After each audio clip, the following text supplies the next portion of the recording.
Hello and welcome into this edition of the Golf Channel Podcast with Rex and Lav.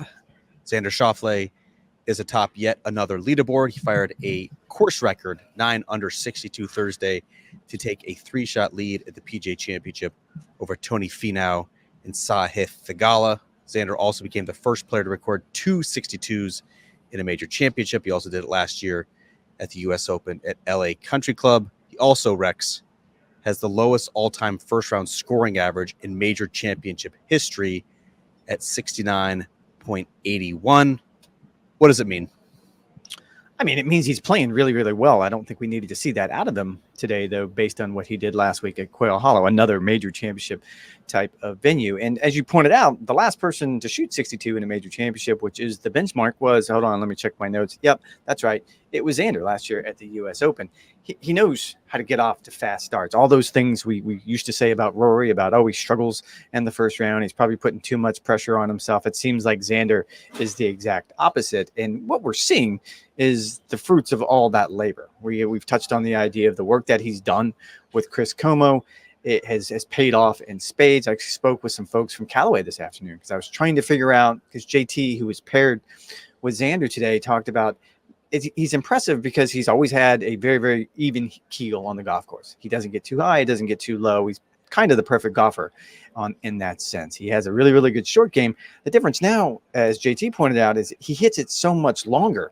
And when I spoke with the folks at Callaway, they said if you look at his stats, driving distance is not that much bigger year over year, not that much greater year over year. Where you see the improvements is incrementally in the ball speeds. He's picked up about 5 miles an hour in ball speed, which equates to about 10 miles an hour.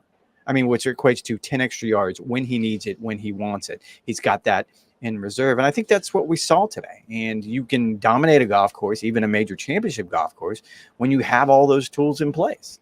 Xander Schauffele is not and was not short.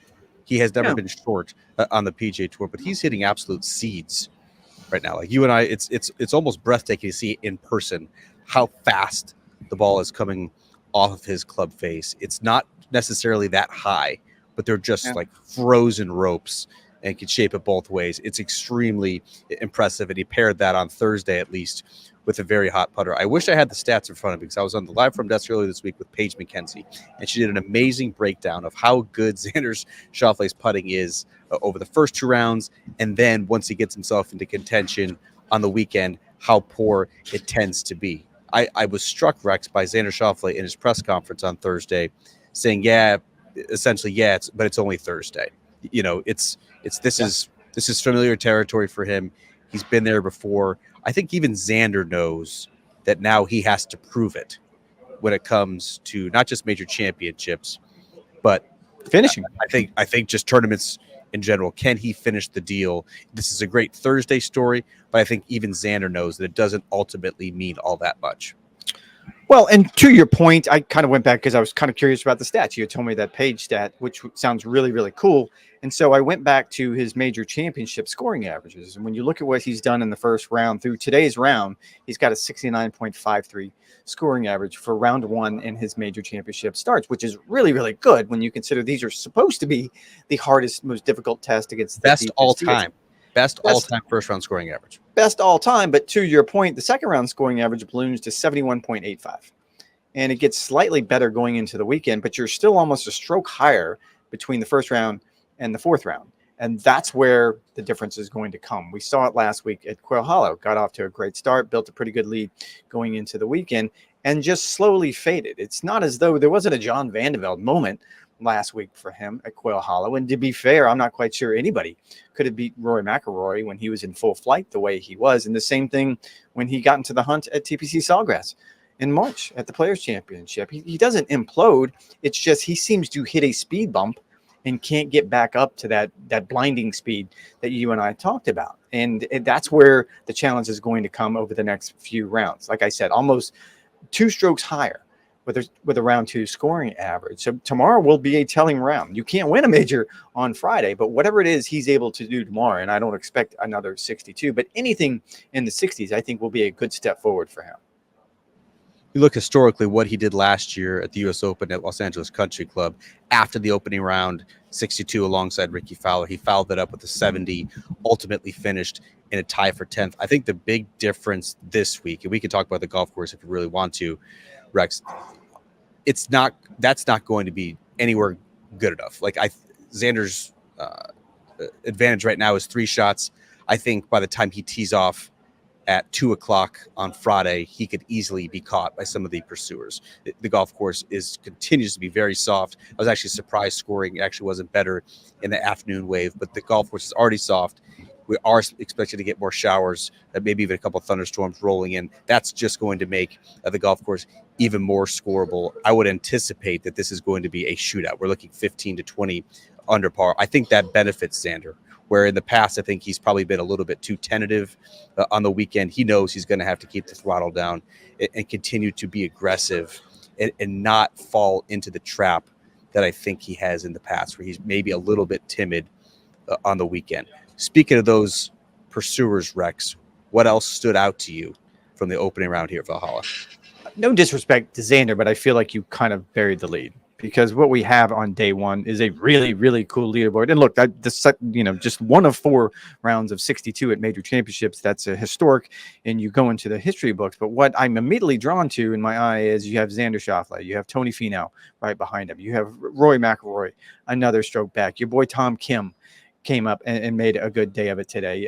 Colin Morikawa, Brooks Koepka is right there. We talked ad nauseum to start the season through the spring about where are the stars? What's going on? The stars aren't delivering like we need them to. The stars need to step up. The stars are stepping up. If you look at what's going on right now on that leaderboard, if you think about the opportunities we have for the weekend, you're right. We could see a flip in the morning, and this is going to be based a lot on how the weather impacts play, because my guess is we may end up with some stoppages tomorrow, but we could see somebody maybe tied for the lead by the time he tees off, and it's probably going to be one of those big names that I just rattled off. And so I'm excited about what's to come over the next 54 holes. Yeah, there really hasn't been any player who, heading into the week, you thought had a chance to win this golf tournament, who shot himself out of it on day one. Jon Rahm rallied. It looked like he was going to literally explode. Like his head might be blown to smithereens. Explode or homicide? Instead, it'd be a murder homicide, wouldn't it? And instead, he comes in with a 1 under 70. If you're keeping track at home, Wyndham Clark, who was playing a little bit erratically over the past couple weeks, came in with an even par round of 71. Tiger Woods, who none of us thought would win or even contend in this tournament, did come in with a 72. I'm with you, and so that's why I'll take the conversation then to Rory as a player who stood out. I think it's obvious, even in his 5 under 66, that he did not have his best stuff. Rory McIlroy ranked 134th off the tee, strokes gained. That is incredibly un-Rory-like. Hit just half the fairways, hit just 10 of 18 greens in regulation. And despite what our friend Jason Sobel of SiriusXM asked him after the round, I actually thought Rory, having followed him on his second 9, got quite a bit out of his round. He had a lot of momentum-saving par putts. He made 3 birdies in a row on his 14th, 15th, and 16th holes of the day. One of them he flagged a wedge shot. Another one he chipped in for birdie after incredibly lucky to stay up and not drop into the bunker. And then on the par 5 7th, his 16th hole of the day, hit a great little nipped pitch shot for another birdie. What was your takeaway on Rory's round? Do you think anything that you saw today leads you to believe he can or cannot win this championship? He can. He absolutely 100% can. And to your point about his driving, he gave up more strokes today, which was about 1.25 shots, than he has all season long. Certainly when you compare to what he did last week with the driver, it felt like it was night and day.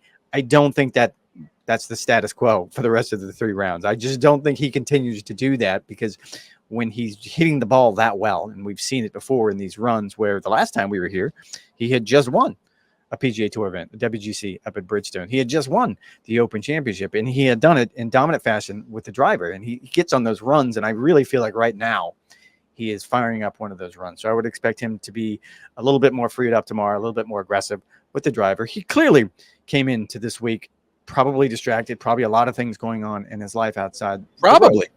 Probably distracted. I'm assuming we haven't talked to him about it. We weren't allowed to ask him questions about it. That was from the PGA of America during his press conference on Wednesday. So I'm only guessing that he was distracted. So to get through today, as he pointed out, it was a scrappy round, but to get through today and still be right there in the hunt, I didn't see anything that leads me to believe that he still can't win this. Yeah, definitely a different vibe inside the ropes. I was not in Charlotte. You were not in Charlotte. Just watching on TV, that was the Rory of kind of circa 2014, where he was bouncing, he was strutting, full of confidence, just kind of oozing jock swagger. That's not the Rory that we saw on Thursday at the PGA Championship. Spent a lot of time by himself, looked deep in thought. I'm not saying that that's portends anything for the rest of the week, but I do notice a significant contrast from the Rory we saw Sunday in Charlotte versus the Rory that we saw Thursday here in Kentucky. How about Scottie Scheffler? Rex comes in with a 4 under 67. I followed him on his back nine. And to me, watching that up close, there was a perfect example of what I say when I talk about Scottie's range of outcomes being so predictable. I think this round easily could have been 64 or 65, but he was never in danger of being worse than 69. And I walked the back nine with him. He missed a 5-footer on 10. He 3-putted on 14. He didn't capitalize on the par 5 18th. And yet here he is, 5 shots back of Xander Schauffele and heading straight to the driving range to make sure it's even tidier for his second round, which begins in 12 hours or so. And just didn't even talk to the media, just touch base, did an interview with ESPN, and then moved along to go work with Randy Smith. And look, he normally does that. There's no alarm bells there. You and I both know that. I will say it is curious for you to say that because he opened his round by holing out from the fairway. So he was 2 under par in one hole, and then the other 17 he managed to be 2 under par.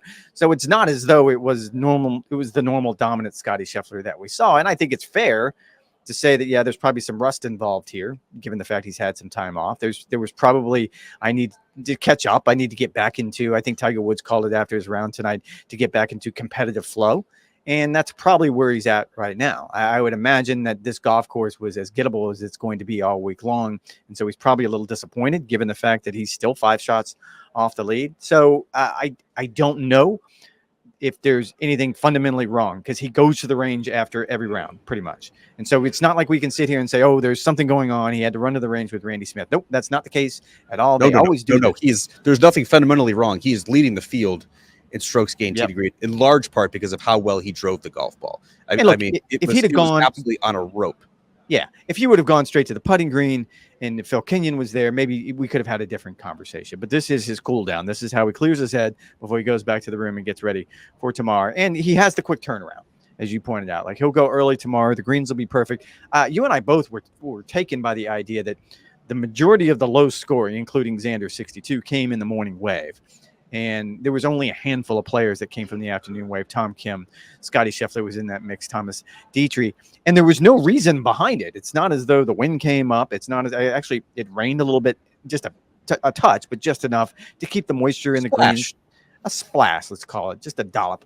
And to keep the moisture in the greens. So it's not as though it firmed up. There was no wind. I mean, the only explanation I heard a couple players talk about that, yeah, the greens got a little chewed up over the course of the day. And so that probably made making putts a little bit more difficult. But now you flip that side and let's say that, okay, the world number one, who's won 4 out of his last 5 starts and is as rested as anyone in the field, gotta still like his chances.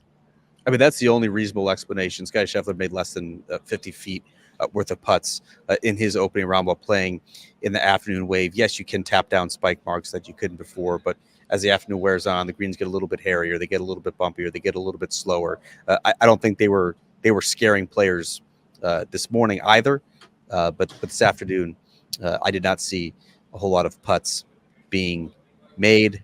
How about the defending champion, Rex? Brooks Koepka turning in a 4 under 67. King Brooks did not have much cooking until an eagle on the par 5 7th, his 16th hole of the day, and followed up with a birdie on 8 to get in at a 67. Anything from Brooks's round stand out to you as he looks ahead to the second round in the afternoon on Friday? This is going to be part of my hit tonight for Live From alongside Todd Lewis. I miss you, by the way, this week in Live From. I miss you so much. Like you and I We have so much fun together. No one's clamoring for us to be together, but I do miss being side by side with you in the big chair without adult supervision. It's always one of the most enjoyable parts of the week. But I'm with Todd tonight, and one of those hits will be on Brooks Koepka. So I'm gonna try to. I'm gonna do a dry run on this. Dry run. Yeah, this Lock is what in. I was thinking, because the narrative is with Brooks Koepka is that he can magically flip that switch. We've talked about it a lot when it comes to the major championships, that he sort of has a gear that we haven't really seen from a player of this caliber before. He just shows up and he does special things. But during his press conference today, he used the word patient 6 times. And he kind of dug into he kept being asked about it. It was so annoying. He did, but I did like his answer. Like, normally he's kind of hard to pry anecdotes out of. So for someone who carries a notebook and has to talk in 90-second clips about him, it's kind of difficult. It's kind of demanding. But on this front, he actually said that that's what he kind of had to learn early in his career when it came to how do you play well in major championships, and it's to be patient. And he said he learned a lot from Graham McDowell and playing alongside DJ early in his career, because he admitted he's not a patient person by nature, that when it comes to his life, there's nothing patient about him. So he really had to pick up something. He gave an anecdote about playing with DJ one year at the WGC, back the old WGC at Doral, where he said DJ was kind of chipping out of the woods and he hit a cart path and essentially went right back to the same spot. And he goes, his blood was boiling, but he looked over at DJ and DJ was just laughing. And you realize that it's just one hole. Like, you just have to calm down. And you have to understand that it's 72 holes. It's 4 days. There's a lot that's going to happen. Some of it's going to be good. Some of it's going to be bad. But you have to move along with it. And I think he's probably embraced that better than anyone in the game. And I think today's round is a really good example of that. That he wasn't hitting it particularly close. He wasn't he wasn't putting particularly well. But he did what he does in the majors, and that's stay patient and stay right there in the hunt. Folks, what do you think? Do I have to clean that up? Is that what Rex should go with this evening? He's got about an hour to clean it up. One point that I would make is that I don't think that this style of test really suits Brooks Koepka's game any longer. Yes, 2 of his 5 major championships have come when the winning score was 16 under par, but he has always prided himself on kind of being that smash mouth player who can just kind of outlast you, where he and Ricky Elliott do such a great job of mapping out the golf course, always missing on the correct side. That's always a huge point of emphasis, never really getting himself in trouble, never making double bogeys. This is not going to be that sort of test at the PGA Championship. Again, I think it's one of the criticisms of this golf course is that there's really not that much trouble in terms of where can you possibly make a double bogey? Where can you make a triple bogey?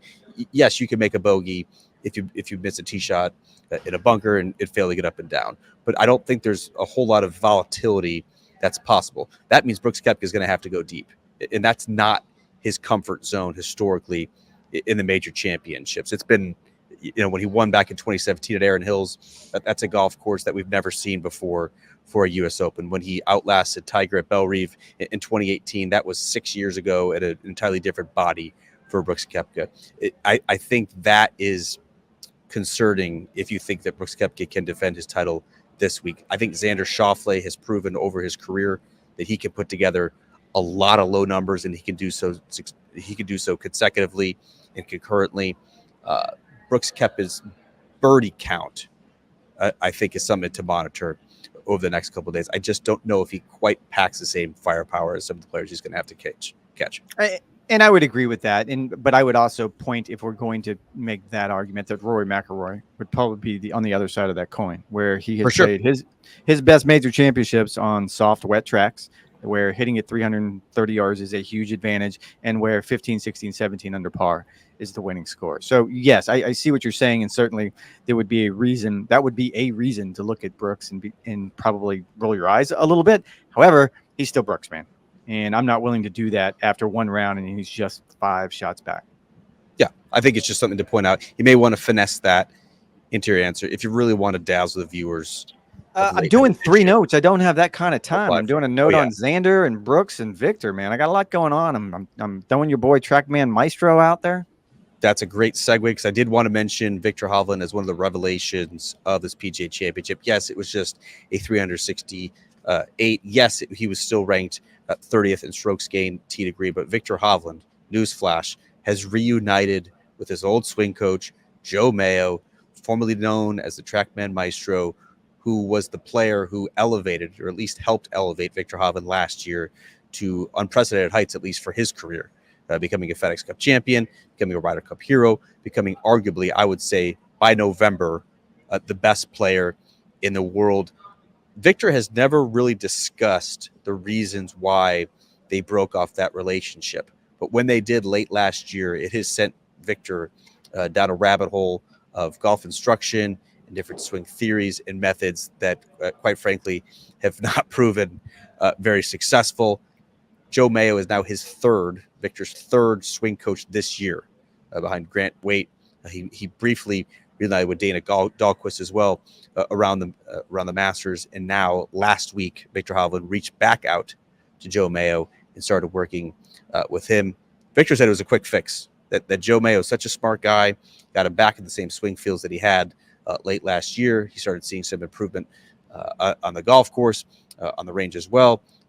Last week at Quail Hollow, he had his best ball striking stats of the year, even if he finished outside the top 20. Still, do you think this, Rex, could be a breakthrough for Viktor Hovland going back to an old source? It's a breakthrough already. I don't know how the rest of the week plays out, but just the idea that he had done nothing since last fall, when I would argue was the most dominant player on the planet. Now he'd gotten to fourth in the world, but during that stretch when he won back-to-back playoff events and he looked like going into the Ryder Cup, he was going to be the star of that Ryder Cup. To get from there to where he is now after the struggles he's had this year, I would already say it's a breakthrough week for him. Looking at his stats, I don't know if he's 100% there. And this would be, this would be, I'm not quite sure. Like, we're going to have to figure this out. Like, we have a really crack research team, so I'm going to put them on this. This would be historic if he was able to do this, because I'm not quite sure, but I'm going to go on a limb and say that if he were to win this major championship, he would be the first player to do it who was the last player on the range on Wednesday night. I don't believe that's ever happened before. I'm kidding, folks. Please be easy with the comments. Please, there's not actually a stat on that, but I mean, we were preparing for our live from hits on Wednesday night. It was after 6 p.m. For sure, and Viktor was still on the range, not with Joe Mayo, but just his caddy, Shea Knight. I strongly encourage everyone to go read Kevin Van Valkenburg, a phenomenal writer who writes now for No Laying Up. He did a deep profile and told countless anecdotes of Viktor staying on the range until his hands bled, until he ran out of tees, until his TrackMan ran out of battery and needed to go get charged. I mean, this is who he is. And in the feature story that I wrote around the Masters, and a TV feature as well about Viktor Hovland, like, his curiosity is part of who he is. His inquisitiveness has led him to get to this point where he's one of the best players in the world. It's inarguable that it has cost him at least a little bit. You know, that curiosity has sidetracked him, has distracted him, has derailed some of his momentum. I think that's clearly the case in this instance. Yes, in the big picture, it'll be 5 or 6 months of his career, but I'm pretty confident once he's reuniting now with Joe Mayo, I think Viktor Hovland can get back on the right track, and I think he can get back on the right track rather quickly. I'm so distracted. I'm watching Johnson Wagner do his thing tonight on Live From, and I can't hear the sound, but it looks like he's actually trying to shank a chip shot. Who shanked a chip shot today? I don't know. I don't know. I don't know what Johnson is doing. I love what he does on Live From. You and I have talked endlessly about this. I strongly encourage everyone to watch, because he's part of a show that's very serious, as it should be. But he is, and I don't want to call him the comic relief, but he's certainly a different side of that show. Dose of levity, you might say. Sure. Have fun with it. Oh, now he hits another bad one. Or maybe he's not trying to hit bad ones. Maybe he's just hitting bad ones. I think that's going to do it. We've already gone, Rex, as we typically do, 5 to 10 minutes longer than we wanted to on these mini pods in the Golf Channel podcast with Rex and Lav. So we'll put a pin in it, and we'll reconvene 24 hours from now after the second round of the PGA Championship, assuming, of course, there are no weather delays here at Valhalla. In the meantime, you guys know the drill. NBCSports.com/golf for all the latest news, notes, and updates from the PGA Championship. Thanks for listening. Thanks for the support. Talk to you guys on Friday night.